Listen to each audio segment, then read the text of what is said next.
আবারও রেলওয়ে থেকে নতুন করে বিশাল একটি নিয়োগ দেওয়া হয়েছে। তো চলুন আমরা এই পুরো সার্কুলারটি দেখে নিই। তো সার্কুলারটি তো প্রকাশিত হয়েছে আপনার 31শে জানুয়ারি 2023 তারিখে সার্কুলারটি প্রকাশিত হয়েছে। এছাড়াও তো সার্কুলারটিতে একটি টেবল দেখতে পাচ্ছেন। তো টেবলটিতে শুধুমাত্র একটা ক্যাটাগরিতে লোক নেওয়া হবে। তো এখানে দেখতে পাচ্ছেন ক্রমিক নং পদের নাম, তো টিকিট কালেক্টর, তো গ্রেড হচ্ছে আপনার 15 অনুযায়ী বেতন 9,700 থেকে 23,490 টাকা। তো পদের সংখ্যা 133 জন লোক নেওয়া হবে।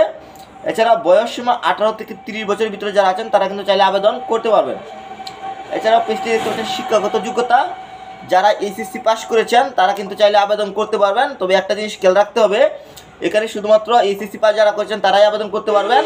5 ফুট 5 ইঞ্চির নিচে যারা আছেন তারা কিন্তু আবেদন করতে পারবেন না। তবে 5 ফুট 5 ইঞ্চির উপরে যারা আছেন তারা কিন্তু আবেদন করতে পারবেন। তো এদিকে একটু দৃষ্টি রাখবেন। এছাড়াও এই সার্কুলারটিতে সকল জেলার মানুষই কিন্তু আবেদন করতে পারবেন। এখন আমি আপনাদের মাঝে আবেদনের নিয়মাবলী সেই সাথে শর্তাবলীগুলা কতদিনের সময় রয়েছে পুরো বিষয়টা সুন্দরভাবে তুলে ধরবো।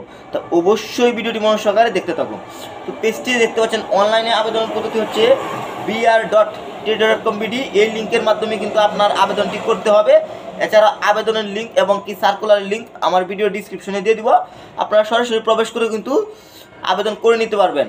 এছাড়াও আবেদনের সময়সীমা 13 ফেব্রুয়ারি, আপনারা চাইলে এই মাসের 13 তারিখ থেকে কিন্তু আবেদনটি করতে পারবেন। এছাড়া আবেদনের শেষ তারিখ 20 মার্চ 2023, আগামী মাসের 20 তারিখের ভিতরেই কিন্তু আপনাকে আবেদনটি করে শেষ করতে হবে। এখন আমি আপনাদের মাঝে বলে দেব যে এই সার্কুলারতে আবেদন করার জন্য আপনার কত টাকা অনলাইনে পেমেন্ট করতে হবে। তো এই সার্কুলারতে আপনার আবেদন করার জন্য অনলাইনে পেমেন্ট করতে হবে 200 টাকা। আপনার 200 টাকা পেমেন্ট করেই কিন্তু এই সার্কুলারটিতে আবেদন করতে হবে। এছাড়াও টিকিট কালেক্টরে কিভাবে আবেদন করতে হবে সেই ভিডিও যদি পেতে চান তাহলে অবশ্যই কিন্তু আমার চ্যানেলটি সাবস্ক্রাইব করে রাখতে পারেন, কেননা আমি কিভাবে আবেদনটি করতে হবে আমার চ্যানেল থেকে ভিডিও আপলোড দিব। সবাই ভালো থাকবেন, আল্লাহ হাফেজ।